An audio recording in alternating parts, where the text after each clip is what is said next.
Hello student, आपका स्वागत है मेरे यूट्यूब चैनल में। और आज हम बात करेंगे अनुसूचियों के बारे में और उसके जो अनुसूचियाँ जो मेन है जो उसके बारे में कुछ डिटेल में बताएंगे। और वैसे तो पूरे अनुसूचियों के बारे में बताएंगे। तो पहले अनुसूचियाँ, अगर अनुसूचियों की हम बात करें तो जो संविधान है, अपने भारतीय संविधान में जो मूल अनुसूचियाँ हैं वो थी 8, वर्तमान में कितनी है 12। अर्थात कह सकते हैं जब संविधान का निर्माण हुआ तो उस टाइम पे कितनी अनुसूचियां थी 8 अनुसूचियां।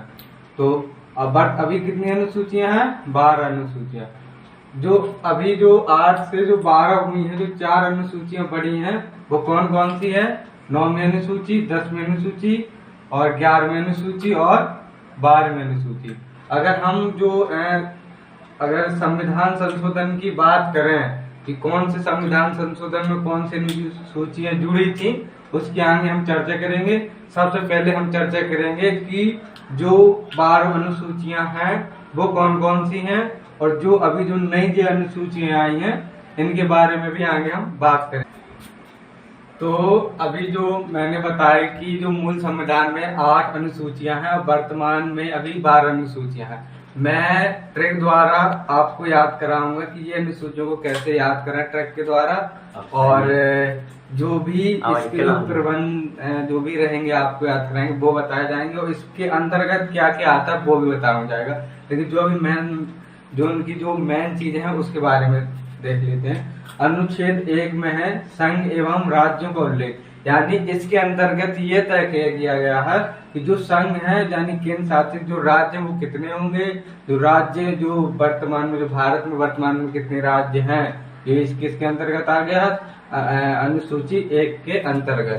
ठीक है। अलग अनुसूची 2 की बात करें तो इसमें बात की गई है वेतन की।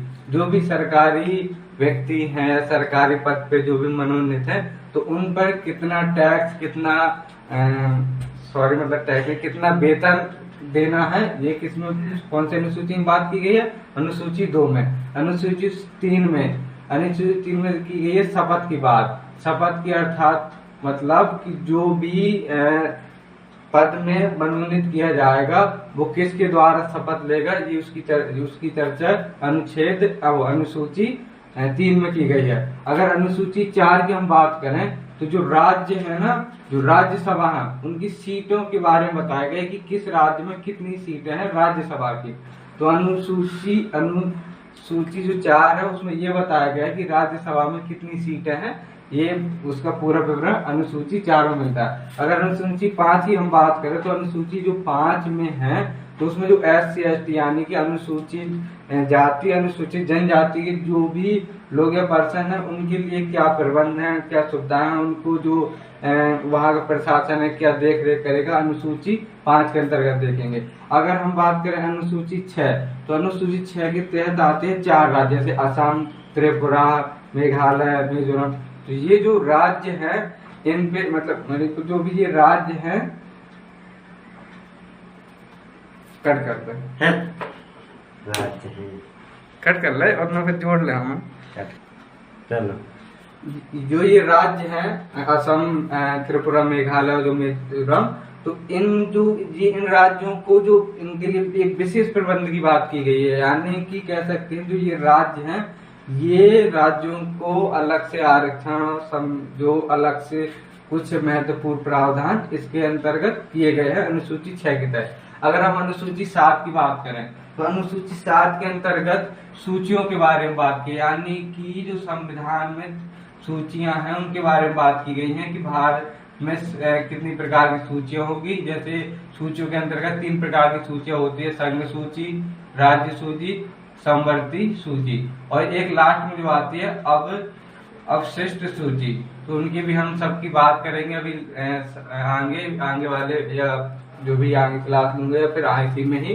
अगर अनुसूची 8 की हम बात करें तो अनुसूची 8 में कौन सा भाषा है, यानी कि अनुसूची 8 में क्या है भाषा है। अगर अनुसूची हम 9 की बात करें तो अनुसूची 9 में क्या है भूमि सुधार की बात की गई है। और ये जो है यहाँ से देखो 8 तक तो ये पहले मूल संविधान में था, जो आगे जो बढ़ा है वो 4 बढ़े हैं, अनुसूची 9, 10, 11, 12। और अनुसूची 9 में क्या भूमि सुधार, अनुसूची 10 में दल बदल की बात की गई है, अनुसूची 11 में पंचायत की बात की गई है और अनुसूची 12 में नगर पालिका की बात की गई।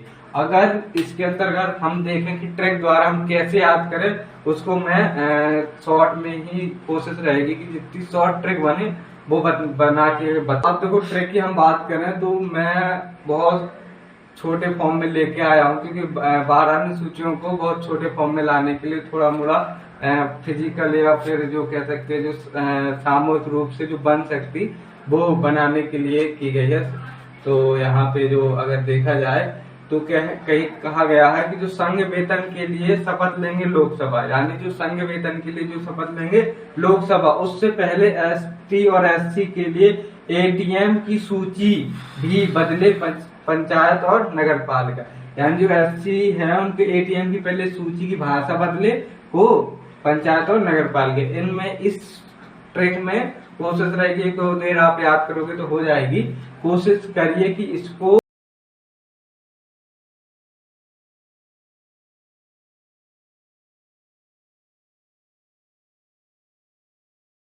तो पहले संघ से क्या हो जाएगा, संघ निगम राज्य, वेतन से अनुसूची 2 कवर हो जाएगी। इसकी बात करें यहाँ पे ये शपथ, देखो ये जो बीच में जो शब्द है इनको याद करने के लिए लेना पड़ेगा, लेकिन इसका कोई उपयोग नहीं है। तो इसको लिखने के लिए और या कह सकते हैं कि उपयोग में लाने के लिए ये यूज कर सकते हैं। अगर शपथ की बात करें तो अनुसूची 3 में है। अगर हम लोकसभा से क्या हो जाएगा, लोकसभा की सीटों की बात हो जाएगी, और लोकसभा की सीटों कौन में है, अनुसूची 4 में। अगर हम इसकी बात करें अनुसूची 5 की, तो अनुसूची जो 5 में है एससी और एसटी के लिए आरक्षण की बात है, संरक्षण की बात। तो अनुसूची 5 में क्या है, एसटी और एससी। तो अगर कहें कि ATM², अगर जो असम और जो त्रिपुरा मेघालय मिजोरम की जो भी राज्य का जो प्रावधान की बात की गई है वो अनुसूची 6 में है, जो ATM से डिकोड कर सकते हैं, जो याद करने के लिए सबसे अच्छा तरीका हो जाएगा। सूची से क्या हो जाएगा, 7 में सूची। अगर हम भाषा की बात करें तो कौन सी अनुसूची अपनी हो जाएगी, 8वीं। अगर यहाँ पे थोड़ा अपना माइंड सेटअप करना पड़ेगा, क्योंकि जो अनुसूची 9 है वो किससे, भूमि से। अगर भूमि के साथ साथ बहुत भी चकबंदी भी आती है, मैन भूमि नहीं कह सकते, तो जो भूमि सुधार है वो किसके अंतर्गत आता है, अनुसूची 9 के। तो 20 से याद करना पड़ेगा हमको भूमि सुधार। और इसके अलावा बदले से क्या करना पड़ेगा, दल बदल। बदले से मतलब दल बदल, और दल बदल कितने में है, 10 में। और पंचायत से तो सीधा हो जाएगा 11, और नगर पालिका से 12, यानी नगर की बात कर रहा है। तो ये जो सूचियां थी मैंने कोशिश की है कि आप लोगों को ये याद करने, शॉर्ट ट्रिक लाने की पूरी कोशिश की है। और भी अगर जो कह सकते हैं कि अगर अपने तरीके से ये भी याद है, अगर इसके अलग बगल अगर जो भी है उसके अलावा भी मैं याद कराने की कोशिश करूंगा कि ये याद हो जाए। ठीक है, अच्छा मिलेंगे अगले वीडियो में। जय हिंद।